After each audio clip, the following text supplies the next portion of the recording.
এদিকে আওয়ামী লীগকে ছাড়া কোনো নির্বাচন হবে না বলে হুঁশিয়ারি বার্তা জানিয়েছেন ভারতের প্রধানমন্ত্রী নরেন্দ্র মোদী।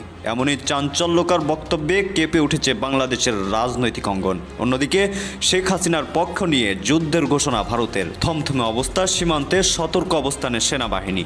बांग्लादेश में जो कुछ भी हुआ है उसको लेकर पड़ोसी देश के नाते चिंता होना मैं इसको समझ सकता हूं। मैं आशा करता हूं कि वहां पर हालात जल्द ही सामान्य होंगे। এবার শেখ হাসিনার পক্ষে সরাসরি যুদ্ধের ঘোষণা দিয়েছে ভারত। শেখ হাসিনার পক্ষে ভারতের যুদ্ধের ঘোষণা, আওয়ামী লীগের পক্ষে ভারতের যুদ্ধের ঘোষণা। প্রতিপক্ষ হলো আমাদের বাংলাদেশ।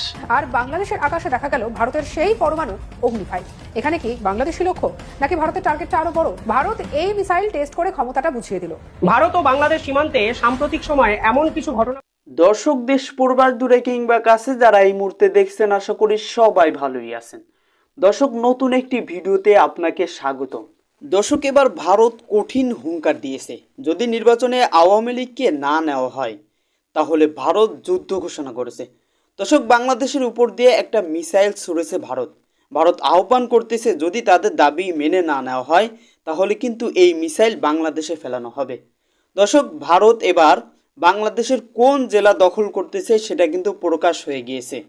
আপনারা সম্পূর্ণ ভিডিও দেখলে সেটা জানতে পারবেন যে ভারত সর্বপ্রথম কোন জেলা দখল করতে চাচ্ছে। দর্শক, আজকের ভিডিও অনেক গুরুত্বপূর্ণ, তো আমি আর কথা বাড়াবো না, চলুন আমরা দেখে আসি সেই কাঙ্ক্ষিত ভিডিওগুলি। তবে তার আগে বলবো, যারা এখনো আমাদের চ্যানেলটিকে সাবস্ক্রাইব করেন নাই অবশ্যই আমাদের চ্যানেলটিকে সাবস্ক্রাইব করে রাখবেন, আর যারা ইতিমধ্যে সাবস্ক্রাইব করে রেখেছেন তাদেরকে অসংখ্য ধন্যবাদ। তো দর্শক, একটা লাইক দিয়ে আমরা বিস্তারিত ভিডিওগুলি দেখে আসি। বাংলাদেশ সীমান্তে সাম্প্রতিক সময়ে এমন কিছু ঘটনা ঘটেছে যা কিন্তু ধারাবাহিকভাবে আমাদেরকেও চমকে দিয়েছে। কিন্তু আজকে যে ঘটনা ঘটলো, আমার মনে হয় আগের সব ঘটনাকে ছাপিয়ে চলে গেল। আজকে বাংলাদেশের সেনাবাহিনীর এক সদস্য অর্থাৎ বিজিবির এক সদস্যকে হাতে নাতে গ্রেফতার করলো ভারতের বিএসএফ। বুঝতে পারছেন এই খবরটার গুরুত্বটা ঠিক কোথায়? আজকে যে ঘটনা ঘটলো তা হলো ভারত এবং বাংলাদেশ সীমান্তে ত্রিপুরায়। সেখানে সিপাহীজলা নামক একটি জায়গা আছে যেটি মধুপুর থানার অন্তর্গত। সেখানে বিজিবির দুজন সদস্য, একজন নয় দুজন সদস্য ভারতে ঢুকে যান। শুধুমাত্র ভারতে ঢুকে যান তা নয়, ভারত থেকে 100 মিটার দূরে এসেও তারা বিভিন্ন চা বাগানের মধ্য দিয়ে ভারতবর্ষে ঢুকে যাওয়ার চেষ্টা করছিলেন। যাকে গ্রেফতার করা হয় তার নাম মোহাম্মদ সিরাজ ইসলাম, যিনি স্বীকার করেছেন তিনি বাংলাদেশ বর্ডার গার্ড অফ বাংলাদেশের 60 নম্বর ব্যাটালিয়নের অন্যতম সদস্য। এবং আরো ইন্টারেস্টিং বিষয় হলো, যিনি বাংলাদেশের এই যে বর্ডার এরিয়া ক্রস করে ভারতের চা বাগানের ভিতর দিয়ে ভারতের ভিতরে ঢুকতে চাইছিলেন, তার কাছে কিন্তু অ্যাক্টিভ আগ্নেয়াস্ত্র ছিল। অর্থাৎ বাংলাদেশের বর্ডার গার্ড অফ বাংলাদেশ যা ব্যবহার করে সেই বন্দুক নিয়ে তিনি ভারতবর্ষে প্রবেশ করেছিলেন এবং ভারতবর্ষের ভিড়ের মধ্যে মিশে যেতে চেয়েছিলেন। যখন এই ব্যক্তি সেই চা বাগান অব্দি পৌঁছে যায় তখন কিন্তু তাকে বিএসএফ জওয়ানরা ঘিরে ফেলে। এই পুরো ঘটনাটি ঘটে সীমান্তের 136 এবং 137 নম্বর সীমান্তের যে অংশ আছে ঠিক সেখানে। পাশাপাশি এই ব্যক্তি অর্থাৎ মিরাজ, তার সঙ্গে যে ব্যক্তি ছিল তিনি কিন্তু বিএসএফ জওয়ানদের দেখে পালিয়ে যান। প্রশ্ন হলো, যদি তারা কোনো অসৎ উদ্দেশ্যে না ঢোকেন তাহলে পালিয়ে কেন গেলেন? এই মিরাজ নামক এই বিজেপির সদস্য তিনিও কিন্তু পালানোর চেষ্টা করেছিলেন। অর্থাৎ একটা জিনিস পরিষ্কার, তারা আর যাই হোক ভারতবর্ষ দেখতে বা ভারতের চা বাগান দেখতে কষ্ট করে বাংলাদেশ থেকে ভারতের সীমান্ত পেরিয়ে ভারতবর্ষে ঢোকেননি। তাকে গ্রেফতার করা হয়, আটক করা হয় এবং পরবর্তী প্রসিডিওর কি হবে তা হয়তো আমরা কিছুদিনের মধ্যেই জানতে পারবো। তবে তাকে আপাতত আটক করে বিএসএফ এর কামথানা যে ক্যাম্প আছে সেখানে কিন্তু রাখা হয়েছে। অর্থাৎ আপনারা বুঝতে পারছেন যে বাংলাদেশের সরকারি আধিকারিকরা যারা সরাসরি সুরক্ষার সঙ্গে জড়িত তারাও এবার ভারতবর্ষে ঢুকে আসার চেষ্টা করছেন। শেখ হাসিনার পক্ষে ভারতের যুদ্ধের ঘোষণা, আওয়ামী লীগের পক্ষে ভারতের যুদ্ধের ঘোষণা। প্রতিপক্ষ হলো আমাদের বাংলাদেশ। জাতীয় গণতান্ত্রিক পার্টির সহসভাপতি ও মুখপাত্র রাশেদ খান বলেছেন, 5ই আগস্টের পরাজয়ের ব্যথা সইতে না পেরে দিল্লি সরকার আওয়ামী লীগকে পুনর্বাসনের ষড়যন্ত্র নেমেছে।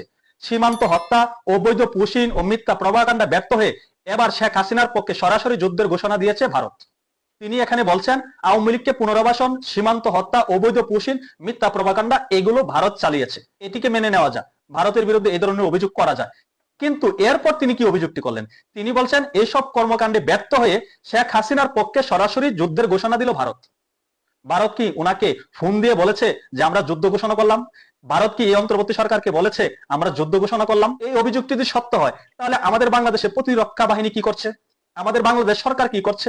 আমাদের বাংলাদেশের গোয়েন্দা সংস্থা কি করছে? তারা কোনো কিছু জানে না, সরকার জানে না, গোয়েন্দা সংস্থা জানে না, প্রতিরক্ষা বাহিনী জানে না। এখানে একটা নামে মাত্র রাজনৈতিক দল, যার কোনো তেমন পরিচয় নাই, সেই দলের মুখপাত্র বলছে শেখ হাসিনার পক্ষে ভারত যুদ্ধের ঘোষণা দিয়েছে। অর্থাৎ আমাদের বাংলাদেশের পরিস্থিতি উত্তপ্ত করতে চা, অগ্নিগর্ভ করতে চা এই কতিপয় ব্যক্তিরা। বৃহস্পতিবার গণমাধ্যমে পাঠানো এক বিবৃতিতে তিনি অভিযোগ করেছেন, দিল্লিতে শেখ হাসিনার রাজনৈতিক কার্যালয় এবং কলকাতা আওয়ামী লীগের কার্যালয় উদ্বোধন, লন্ডনে লবিং ফার্ম নিয়োগ, ব্রিটেনে আইনজীবী নিয়োগ এবং জাতিসংঘে আবেদন, এসবই প্রমাণ করে আওয়ামী লীগকে পুনর্বাসনের জন্য ভারত সক্রিয় ভূমিকা পালন করছে। এই অভিযোগ করতে পারেন, এটি অস্বাভাবিক কিছু না, এই ধরনের অনেক কথা শোনা যাচ্ছে। কিন্তু তিনি যুদ্ধের কথা বলে কি বোঝাতে চেয়েছেন আমি বোধগম্য না। রাশেদ খান অভিযোগ করেন, ভারতীয় গোয়েন্দা সংস্থা রয়ের পরিকল্পনা ও জাতীয় নিরাপত্তা উপদেষ্টা অজিত দোভালের নির্দেশনা আওয়ামী লীগ পরিচালিত হচ্ছে। হিন্দুস্তানি আধিপত্যবাদী আগ্রাসন মোকাবেলা আমাদের প্রস্তুত হতে হবে। তিনি আরো সতর্ক করে বলেন, আওয়ামী লীগ পুনর্বাসন দিল্লির ষড়যন্ত্র প্রতিহত করতে না পারলে স্বাধীনতা ও সার্বভৌমত্ব হুমকির মধ্যে পড়বে। এই ছিল গণতান্ত্রিক পার্টির অভিযোগ। তিনি অভিযোগ করছেন আওয়ামী লীগের পক্ষে, শেখ হাসিনার পক্ষে এই মুহূর্তে যুদ্ধের ঘোষণা দিয়েছে ভারত।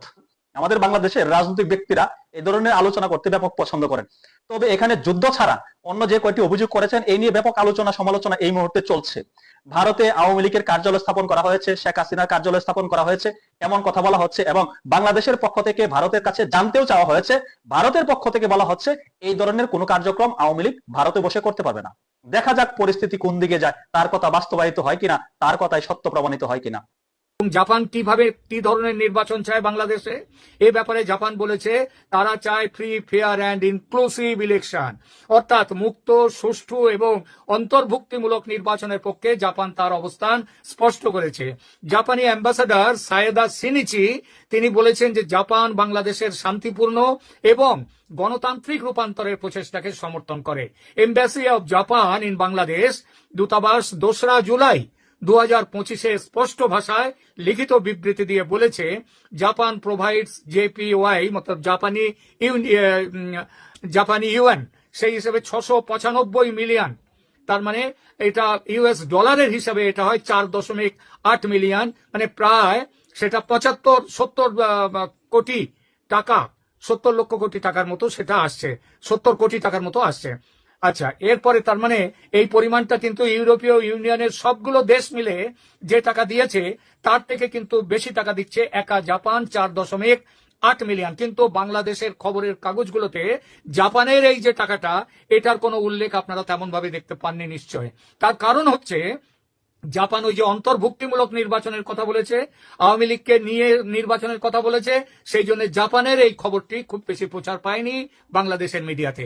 জাপান কি বলেছে, জাপানের যে দূতাবাস বিবৃতি দিয়ে বলেছে, Japan provides JPY 695 million, approximately $4.8 million in electoral assistance to support free, fair and inclusive elections in Bangladesh. জাপানের কথা ছেড়ে আসি রাশিয়ার কথায়। রাশিয়া 2024 সালের নির্বাচনে আওয়ামী লীগের বিজয়কে স্বাগত জানিয়েছিল এবং পশ্চিমা। দর্শক, এত সময় আমাদের সাথে থাকার জন্য আপনাকে ধন্যবাদ। দর্শক, আরো ধন্যবাদ জানাই যারা এত সময় আমাদের বিশ্লেষক যারা আলোচনা করেছেন। দর্শক, আপনার সামনে বাংলাদেশে কি হচ্ছে সেই বিষয় জানতে অবশ্যই আমাদের চ্যানেলটিকে সাবস্ক্রাইব করে রাখবেন। তো দর্শক, আজকে এখানে বিদায় নিতেছি। আল্লাহ হাফেজ, দেখা হবে অন্য কোনো ভিডিওতে।